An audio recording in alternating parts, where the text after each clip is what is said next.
Assalamualaikum warahmatullahi wabarakatuh. Jumpa lagi dengan kanal Dua Bola, kanal yang membahas tentang kabar terbaru seputar Timnas Indonesia dan kabar olahraga lainnya. Pernahkah Sobat Bola berpikir, kenapa pemain diaspora Indonesia banyak yang berasal dari Maluku? Ini penjelasannya.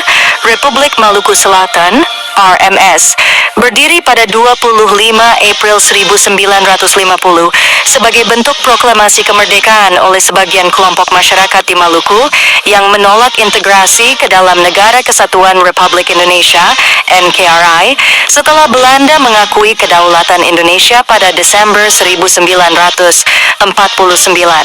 Berikut penjelasan ringkas tentang latar belakang berdirinya RMS. 1. Latar belakang sejarah. Setelah Belanda menyerah kepada Jepang pada 1942 dan kemudian Indonesia memproklamasikan kemerdekaannya pada 1945, Belanda berusaha kembali menguasai Indonesia. Untuk itu, mereka membentuk negara-negara bagian sebagai bagian dari strategi Divide et Impera, termasuk negara Indonesia Timur, NET, yang mencakup wilayah Maluku. 2. Pembentukan RIS dan penolakan sebagian pihak. Pada akhir 1949, Belanda mengakui kedaulatan Indonesia dalam bentuk Republik Indonesia Serikat, RDS. NIT menjadi salah satu bagian dari RIS.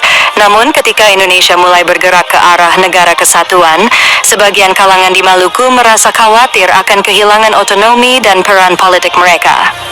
3. Ketegangan politik dan militer. Di Maluku, terutama di Ambon, banyak pendukung Belanda, termasuk mantan Serdadu Kaenil, tentara kerajaan Hindia Belanda, yang enggan bergabung dengan TNI dan khawatir akan diperlakukan buruk oleh pemerintah pusat. Mereka memiliki latar belakang militer terlatih dan cukup loyal kepada Belanda. Keempat, proklamasi RMS. Pada 25 April 1950, tokoh bernama Dr.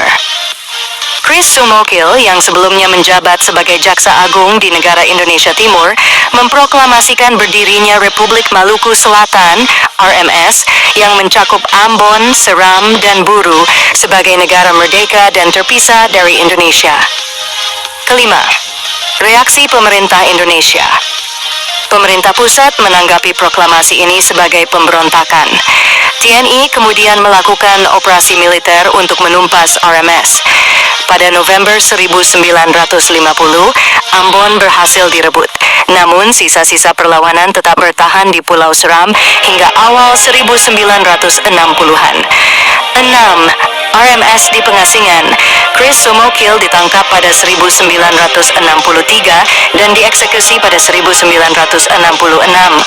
Namun, para pendukung RMS yang melarikan diri ke Belanda, terutama ex-tentara Kaenil yang dipindahkan secara paksa ke Belanda oleh Belanda sendiri, mendirikan pemerintahan RMS di pengasingan.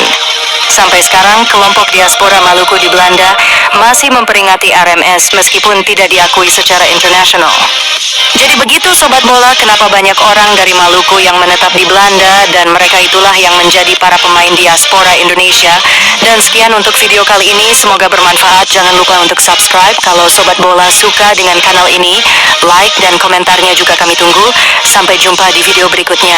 Wassalamualaikum warahmatullahi wabarakatuh.